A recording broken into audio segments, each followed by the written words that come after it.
to our podcast. So who are we gonna be talking about today? Wait, I think his nickname was something like the Disney character, Who are you talking about? like Goofy, Goofy? Tribilín. Tribilín? Yes. What? Oh. Okay, we're gonna be talking about Luis Garavito, which his nickname was Goofy Tribilín or La Bestia. La Bestia. And I have a hair in my mouth. Okay, but we're gonna do a mukbang. If y'all don't know, We got Wendy's. we both got the same nuggets. thing because we were a little bit. Full. We already ate before this. Actually, I ate my these look Wingstop. like a lot. Actually, I think they gave me 20. Right. Wait, they did give me 20 because it was 10 Oh, 10. well, basically they did. Math. But I got Wingstop yesterday, and I had to eat my leftovers because I could not eat it all yesterday. And then My mom made food, so. yeah, Right. and she could not deny her food. Like Right. the food No. was too good. That's not. Anyways, back to the topic. Okay, so Luis Garavito, he was a Colombian serial killer around the early 1900s around the time. And so at the time in Colombia, obviously, like as there is like right now, there's a lot of political like unrest between like the civilians and the gangs and the government. So this was all like very at its peak at the time.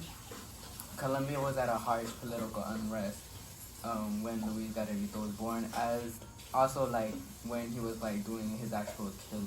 So, do you think that like also had like an impact in Luis's like cause for all this? I definitely did, like a lot of the one of the main reasons he was able to get away with like the stuff that he did and the killings and all that. All that was going on. It was because all of that was going on. There was a lot of Like how do you call it? Like when there's a lot like of crimes, a lot of gangs, and like it was just like it was very easy to get away with murder. Like he would like we'll get into it later, but like he would like kind of like put the blame on gang. Like he would make it to seem where like his like victims were like part of gang affiliated like death, or like so like an easy cover up. Yeah, basically like an easy cover up. Like that's how he would do it. Not gonna lie, that's kind of smart. It is. Gotta smart. give it to him. It is like he was smart. Like He it was like a good time for him to like be a serial killer. Yeah. Cause I mean, is it ever a good time? Yeah. To be a serial killer? Oh, but like a good time to like do it.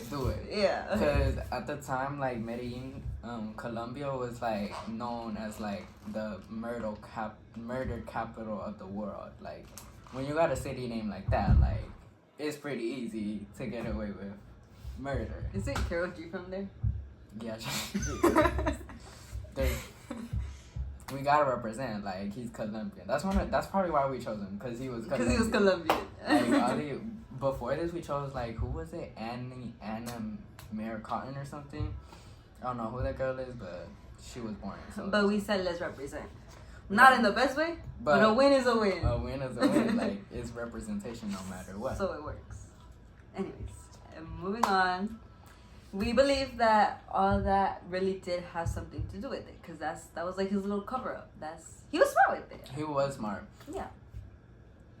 But let's talk about something else that had a pretty big impact into like why he was a serial killer. Which was his childhood. As we know, like when we took our psychology course, like your childhood has like a lot of like impacts your like later like livelihood and like adulthood, like very like it scared me taking the psychology course. I was like dang, like what if I have like a kid, like it's so like I'm gonna be like overthinking it, because I'm gonna be like dang, like I think it all really comes down to like the childhood. Like I feel like a lot of the stuff that happens once you're like an adult really leads back to your childhood. Like everything can be traced back to your childhood. Everything. And that was especially the case with Luis Garavito. Like, so basically, let's get into it. He was born on January 25th, 1957. He was an Aquarius man, which, not gonna lie, What is that? An Aquarius? Oh, like Like this, a- like this. Like, what is that? Is that a Pisces? Okay. Wait, what are you? I'm a Libra. You're a Libra too. Oh my yeah. god, we're both Libras. We're both Libras. Like, the best. So you think the basically. sign had to do something with it too? I with his mean, personality. I mean, I strongly resemble with my Libra because I like feel like I'm such a Libra, Mhm. and I feel like you're a Libra too. Like we're chill, like we're very chill. We are really. Your dog is My chill. dog. I don't think He does wait, not he was like born in you. August, so what would he be? I don't know. Wait, no, I don't know, but he was an No. Aquarius man. Okay, but basically, let's get into his adult. I mean, Yes. his parents. Well, she'll get into that while I'm eating. Okay, so let's start off with his father. So his father was an alcoholic who would beat Garavito's mother even while she was pregnant. So let's be honest, how would that have a toll on you? Like, think about it. Like- Personal life, you. If I saw like my dad beat my mom, Especially when while she she's was pregnant? like her most vulnerable state, like I would like, and I would like he was so young at the time, so it's not like he could like do anything like. Right, like I feel like he if I couldn't, was like, fight little, back. I would just watch and Yeah. like think of what I could do, but I couldn't even go and try to defend my mother because what was gonna happen to me, you know? Right, but then also his mother wasn't that good of a person either because when I was doing my research, it was like his mother was a drug addicted prostitute, and sometimes like she would bring her like customers home, and she would force like Luis's younger siblings to watch her like like do the stuff like as a prostitute would. Like she would force them to watch her do that stuff, and that's like honestly like at that point like they're just like I'll just like not like I'll be That's- so away from my parents because like That's crazy. Imagine not only seeing like that abuse from your father to Father, your mom, but but your also mom. seeing your mom do all this to stuff. your younger siblings like Like, I feel like at a certain point, like like that saying where they're like your parents are like so your parents have to respect them. I feel like at that point you kind of lose some I respect. lose like all the like I would But just like you're a child at this young age. How do you cope with all of this? You're just gonna keep it inside because it's not even like you could tell your siblings because your siblings are going through the same thing, and they're like reach out to an adult, but their adults are literally the ones that are doing all this. Exactly. And speaking of adults, it wasn't just in his like in his house. Like you would think like, oh, like once he like if he went to school, like it would be better. He would have friends, to cheer him up. But no, like Luis was very like antisocial somewhat. Like in school, like especially like at the time, and I'm pretty sure it still might be legal. Like in Colombia, they were allowed to like beat the children or the students if like they were behaving bad or like if the teacher wanted to. I'm pretty sure it might still be, because I know it's legal in a lot of like kind of like developing countries. Yeah.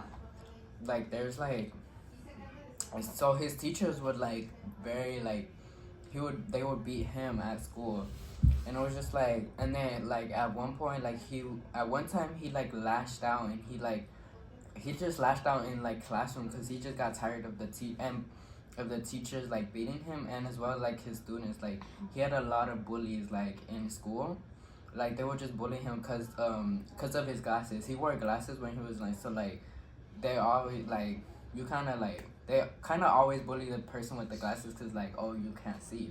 Yeah. And they also like it was something else that they bullied him for. I think it was also because he was like very shy, so it was like Yeah. he was a very easy like target.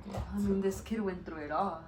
I He mean, did. that was a lot to go through being a kid. I mean, I feel like that still doesn't justify your actions Yeah, at but it's all. like- but it really does affect what he did, and a like lot it of that really- really goes back to that, everything. It really affects like his decisions, like building up his morality and all that different stuff. Like it's like it really like there's like no excuse for what he did, but like there's like sort of like kind of like a reason.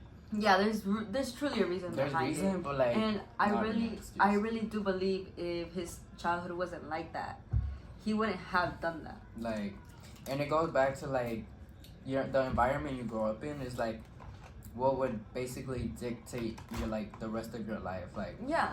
and the people you're around like kind of like goes into play with like the person who you are to become, because he was sexually assaulted by both his father and his mother, like at a very young age. And so And then I feel like we in class one time we had also talked about this one thing about what is right and what is wrong, and we talked about how that goes back to like the environment you're in, because that's kind of what decides for you what's right and what's wrong. And I feel like, for example, in his environment where he was in, he was seeing like his dad beat his mom and his mom do all this stuff, that for him at that moment he grew up with that like mentality, Yeah, that the that wasn't bad, Yeah. because he saw them doing it, and they're supposed to be like his influences, his leaders, his role models, and he would see them doing that. So he grew up with that mentality that was like kind of the way of being, hmm and that could have also led him to do that and believe it wasn't wrong at the moment. yeah, and definitely when he was in school, I wouldn't say he enjoyed it, but like by age 11, his dad forced him to drop out of school because he had to support the family. Like he was like, you have to drop out of school because like we're tight on money. Like you have to contribute. Like you're old enough to contribute to the family. So he had to drop out of school at 11, and he had to start selling on the side of the roads or on the corners. Like he does sell different wares, like different like manufactured products, like on the side of the road. And he did that like at age 11, and it was crazy. Like having to drop out of school at 11 To work to and work provide for your family. a family that like traumatizes you like on a daily. Like Honestly, I would hate it. I would hate it too, because like, why am I working so hard for you to help you out when you guys are being like that? Right. Like, I would worry about my siblings for Right. sure, not my parents. But it was crazy. But I mean, honestly, he went through a lot. He Even did. the abuse, because he would And we're also barely- get abused by his neighbors. yeah, he would. So I'm like, this Like kid at that time didn't have a break at all. And you know how like everybody has like their safe place, He and didn't for a have lot of one. kids, school is their safe place, because that's when they get away from their families. But in Because this that's how it was for me. Like I remember when I was like in elementary and middle school, like I would love to go to school because like, you know, I was seeing my friends, like we would play on recess, like we would just always have fun. But like I can't imagine like him, like it wasn't like that for him. Like for him it was like constantly like sad, like constantly in that sad like mental state. Like and along with that, I'm pretty sure this led him to some sort of depression in his life. In that moment, from a child to his life later, and I'm pretty sure still to this day, it's a big part of him. yeah, it is. He's barely age 11 at this point. Yeah, at this point in the story. By age 12, he like had his first like sexual experience because he was raped and tortured at 12 years old by his father, as well as by a lot of his his dad's friends. They would also do stuff to him that was like, it was not like I was reading into it. It was like it was like It takes uncomfortable. It takes a lot for me to read stuff like that, especially like of that topic. Like I could not. But like that's crazy, like that his own dad would do that. And then let his dad's friends do Right. it too. Like That's crazy. In that moment, I would lose all respect for my dad. I don't. How do you even see your dad after that? Like, It's like, what's wrong with his dad? Like, how do you let that happen to your son? Like, not even like how do you let that happen to your son? Like, How do you do that to right? your How son? do you do that? Like, it's just like That's crazy. and I'm pretty sure. Here's a question: do like mental problems like that go on genetically? That could be, because there's a big debate like nurture versus nature. Mm-hmm. And it's like basically like on the nature side, they're saying like you could develop mental disorders and different disabilities through genetics and biological Yeah. gene. But on the nature side, on the nurture side, it's like you are developed and you're taught and like you're kind of like put in an environment that upbrings you to a certain type of like character. So it definitely could be a sort of like I think it could be a mix of both. It could to be definitely honest, be like because now seeing learning all this stuff about his dad and how he did all this stuff leads me to think like maybe it could have been genetically and it passed on to him, but also I'm pretty sure a lot of the stuff he learned too from the environment he was put in as a child. And it definitely did take a toll because by the age of 15, like he would start molesting like his younger siblings and like start doing stuff. He also like when he was like young, he would also like kill like small animals. Oh right. And it's just like that's like you hear that common like phrase like killing like animals at a young age like is the first stage of like psychotic psychotic disability. So it's like, and that's crazy. Like it was crazy to like see how it linked up like like he would kill. He started from like a animals. young age and animals and eventually it would go up to like other kids like as he was older. And it was a lot of kids. So that's crazy. That's for the next episode though. But yes, so stay tuned. It was a lot of kids. Like it's crazy. I think the story gets a lot crazier. I'm pretty sure he was like one of the most like he had the most victims like ever in Colombia's like record. He had the most. Well, obviously like the cartels probably like single-handedly like he probably did. It's crazy. And also like what time was El Chapo like, or who was it? Pablo Escobar. Yeah. Was it him like during this time or was it like later? I'm not sure exactly what time. I just know it was like somewhere in the 1900s. I'm pretty sure it's somewhere around this time. And like during the same. Especially because if this was at their highest peak of like crime, especially because of the cartels, I think it should have been because of him because that's when that peak went up, especially in Colombia. And Pablo was all over the news like during this time, like in the so newspaper. Also I think that lost focus on him, on Luis, and that focus went to like Pablo Escobar, and everybody was focused on that and the cartels. Like, and some crime would happen. Oh, the cartels did it. Yeah. Oh, it was the cartel. Oh, it was this. Because nobody thought that nobody was this suspected guy. it was him. Yeah. Because well, we'll get into this in the next episode, but he was basically as he was older, like his neighbors would like call him Goofy because it was like he was like such a like like goofy like very like attractable person. Like he would get along with a lot of people, so like they never suspected it was him, although eventually they did. But yeah, and I mean that's where the nickname came from. Yeah. And if y'all didn't know, Tribilin means goofy, so technically we call him Tribilin. Yeah. But it's the same thing. Yeah, it's basically the same thing. Yeah. But that's crazy, honestly. Just his childhood and seeing all this stuff that he went through. Like, it was like, as I was reading, it was like, it can't get worse than this. And it got worse. It got, like, way worse, like, 10 times worse, like. And I feel like a lot of people, for example, I feel like the part that's still, like, in my mind is the part where he started killing, like, small animals.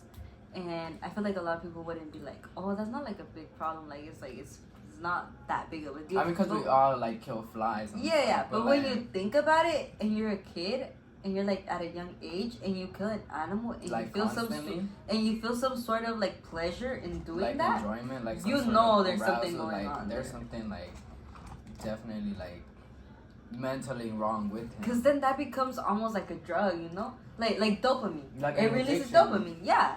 Because like, you're getting this pleasure from killing something. Like a feel good like type of. Yeah, that, and feeling. I'm guessing in a way, at a certain point, after killing animals, you don't feel that same pleasure, and you have to move on. Like the tolerance becomes like you become so like situated to that certain type of like.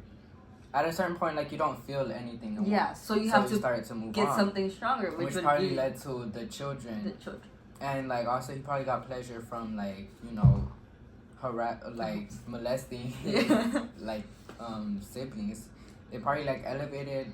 I feel like once he started doing that, definitely. And then he didn't get no pleasure from that, so then he moved on to something bigger, which we'll get into the next episode. Yes, so the next episode is gonna be really. Yeah, the next episode is gonna be like very like, cause we're gonna be talking about like the different stuff he did, like like the different victims he has, like there are more stories. Yeah, the next episode might be a little disturbing. Yeah. So But I'm pretty sure that's it for this episode. that is it for this episode. I mean, it was a lot. To be honest, it was a lot to intake. I mean, you have to understand his childhood before we can get into The main story main stuff. and what exactly he did. I mean, his childhood already was pretty crazy. like you can kind of tell like what where type this is of going person. and where this is going. Yeah, like where this is going, like based on his childhood, like being so bad, you can imagine him and his like killing spree being like just as bad or even worse Even worse, yeah. than what he went through as a kid. No, yes. Because it's kind of got like displacement, like your displacement of anger. It's like you're like mad at your parents, but then you can't take it out on them because I'm pretty sure he got kicked out of the house once he was 11, so he was basically homeless ever since he was 11 or Yeah. somewhere around like 11 to 15. He got kicked out of his house That's crazy. by his parents, and he was like, imagine like your parents did all that and like you do. I forgot. I'm pretty sure it's because he started. I'm pretty sure it's because they found out he was molesting his younger siblings. That's when they kicked him out. But it's kind of like all that trauma that you endured by your parents, Yeah. and then they just like kick you out. But you don't think that kind of served him as a relief in a way? It probably did, because at the time he became homeless, so it's like he was able to get away from like the trauma he was. But I still like it's still a lot, you know, to take. Like now, where do you Like go? he was able to get away from the trauma, but that trauma still stayed with him. Like it was already like engraved stays into with you, his yeah. mind. So that's crazy, but It really is. I'm kind of full. I still got like 5 chickens. Me too. I still have a lot. This girl barely ate like 2. Right. I wasn't that hungry. She was not that hungry. And I was really interested in this because it's an interesting topic. But definitely next topic. I mean, the next episode is It's gonna be very interesting. very so interesting. Y'all gotta stay So, tuned. yes, and y'all better grab y'all's food so y'all can eat Right, with us. like every time I watch a mukbang, I always get hungry. Me yeah. too. That's why I only watch mukbangs like whenever I'm eating. Whenever I'm eating. Yesterday when I got my Wingstop, I ordered Wingstop. I was like, okay, I have to get I have to watch a mukbang because Yeah. it's like, okay, you're eating. No, I have to I'm eat eating, too. and I can engage in the conversation. Like, I cannot eat my food without watching. My like, dog has an YouTube. opinion on this too. He's like, yeah, I'm hungry too. He probably is. They don't feed him. We do feed. We do. They feed him chocolate covered strawberry. No, we don't. Anyways, That's it for today. that is it for today. So come back next episode to hear The main the story. main story. Make sure to like, comment, and subscribe. Yes. Okay. Until next time. Bye, y'all. Bye. Bye. I said bye. You I said get up. You cut the camera. Turn the camera off.